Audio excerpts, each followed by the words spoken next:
Sa kinanta 4 ramo que birando hopi mais popular hoje em dia. Tem hopi mais estudo dentro sa kinai hopi mais trabalho também. Então nós que dona emocional para workshops, então nós faz diferentes workshops dentro ramo nang aqui, para dona um tiki mais confiança para sinang quer vai estudar essa aqui no futuro. Então asa sinang pensa depois de os workshops nang eigenlijk essa aqui não nada para mim também tá ok. Nós at least dona nang informação para sa kiko precisa sa kita. Você sente que nós sobre quer saber mais essa aqui não para ter uma ideia se vale a pena se semi gosta, não? Sim, seguro. Aí não passamos nós fazemos diferentes eventos, na 2012 e 2013 nós fazemos Kita Bostem, na 2024 nós fazemos hackathon, onde nós temos competência de robotics, aí aqui também, e nós vamos hope mas muito tem interesse nessa aqui, onde maior não também tem hope nice, para muito não tem algo para fazer.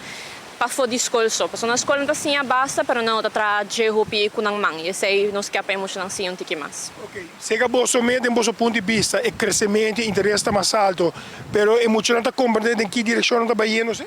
Sim, hopi dia muito não hoje em dia sabe que não quer fazer, seguro tem pari muito que ainda não sabe nada. Dus vooral moet je dan mas jong, just 2, just 3, just 4 anos, dan kijk jis wak tiki kiko eta, en dan hoop je dan ora na evento dan tayo sa hey, sa kita echt algo pa mi, dan dan sige asi nang research anto para na school dan kies paket ko vak niya ding, dus say nos quer pasinha é muito nang e para nang sige portar ding stem. Ok, que dia evento também está, quanto te paga, como essa aqui também está? Sim, dus evento da dia 28, 29 e 30 de julho, a Woki nos está mais ou menos yen, pero nós em lugar iba nos waitlist ainda. Se você sign up, vai iba nos website thestemembassy.com, of iba Facebook of Instagram, também nós está The STEM Embassy. Iba por sign up para o evento, ele está iba waitlist, pero nós tem pari gente que acaba com cancelando durante a vacância, dus de sign up e nunca sa portar nos por lá muito drenta.